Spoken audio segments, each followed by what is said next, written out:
The Woodlawn Golf Club has gone through a lot of transformations in the past 6 months. In June, the course was underwater. Then the work started on rebuilding the course, and now there is 9 holes that will be ready to play in the spring. Although the floodwaters destroyed the course, they realized that they were lucky compared to some people in the area.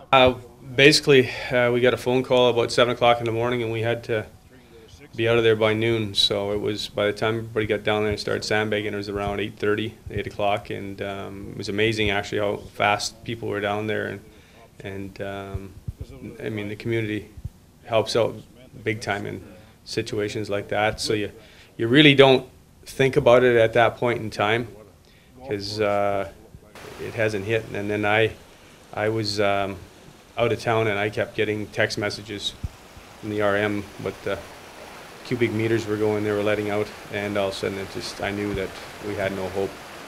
And it's out of your control. There's nothing you can do, but it's sad, because more than the golf course, you think about the other people that are in the valley that are being affected down the line, that have their homes and you know, their life savings and whatnot, or they're getting basically washed away in the flood. So that's probably one of the things that throughout the summer, getting it back and up and running, is you keep that in mind when you're moving forward and keep things in perspective.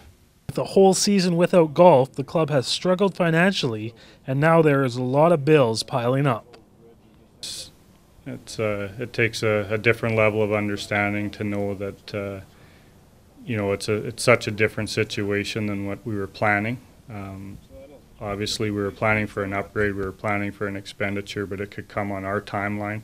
We had revenues coming in. The revenues would have continued to come in during that plan, and now we're forced to implement a plan when we have no revenue and no facility. So it's a double whammy that way. We're hopeful that we can put the funds in place to rebuild it and rebuild it properly to new standards, and the product should be better coming out of this whole ordeal, but we're a long ways away from that. Although there will be 9 holes opening in the spring, the club is still going to need support from the community. Well, for starters, I guess you can just get in touch with Brian down at the club, or one of the executive members, and we'll point you in the right direction. I mean, there's lots of ways you can help. I mean, as corporations, we've already seen guys down there with equipment and manpower helping us move some dirt around, things like that. Obviously, cash donations go a long ways. We're appealing to our membership to continue to take out your memberships. I mean, that revenue is in dire need. I mean, we've never needed it more. So, it's easy to be a member in the good years, but we want our members to stick with us through this, and I think they'll be rewarded at the end of it. Before the flooding, the course did have a redesign of the back nine planned for the future. Now that redesign has been pushed forward, with the back nine being completely destroyed. Okay, so I guess I chaired the design committee, which started close to 2 years ago, I guess. We began reviewing some of the past designs, the original designs for the course done by Les Ferber, who we engaged again to look at the redesign. So we reviewed his past designs and kind of used those as a starting point. And with the design committee, along with the board of directors, we came up with a set of criteria that we wanted to utilize to design our new back nine. And we began there, and we went through 3 different concepts.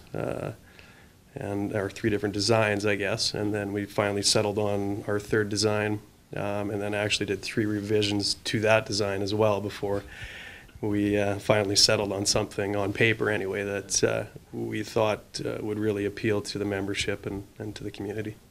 With all the unexpected costs coming with the flooding, including the redesign, the club needs help. However, there will be golf next season, and golfers are in for a nice surprise. Absolutely. Yeah, I mean, greens and fairways, for what we got to see before, before it began to snow here and stuff, it looks beautiful. obviously fresh grass on all the greens and fairways. It's going to benefit every golfer out there. Yeah. Brian said ironically it was the weather that helped grow the fairways and greens on the front nine in the spring. When anytime you're growing something, you're at the hands of Mother Nature.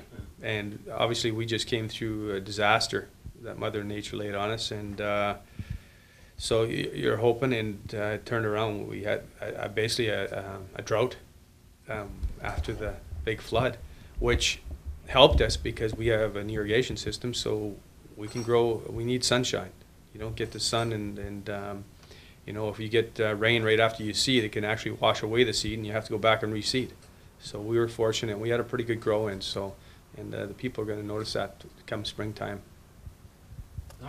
The Woodlawn Golf Club was a busy place in 2010, and Brian is hoping all those people come back in 2012 to help the club continue to grow. You know, it's probably the biggest setback is, you know, it's tough because the kids don't get to get out and play golf. I mean, the people camping down there, they bring their kids. A lot of people will camp year round, and their weekends, and kids are down there all the time, and so without an outlet for them to go is one less thing they can do, and it's sad because when you're a junior golfer, you get to go, and we have kids that will hang out there for 7-8 hours a day, right? And they love it, and why not? The weather's good, you can chip and putt and then go play golf, and availability's there. So that's sad, but we'll move forward. We'll get back at her again in the spring, and get the junior program back up and going again, and whatnot. And you know, and with our ladies and men's night, everything was growing. We're at record numbers starting the year with our ladies' nights, and finishing last year, 2010, and men's night this year.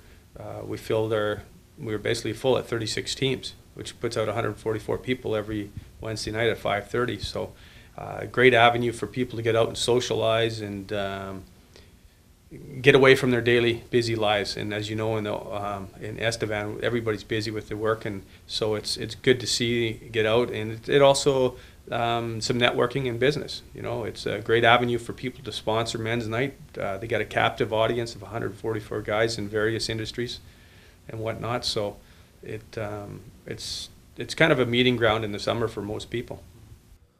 For EstevanMercury.ca, I'm Rhys Kelso.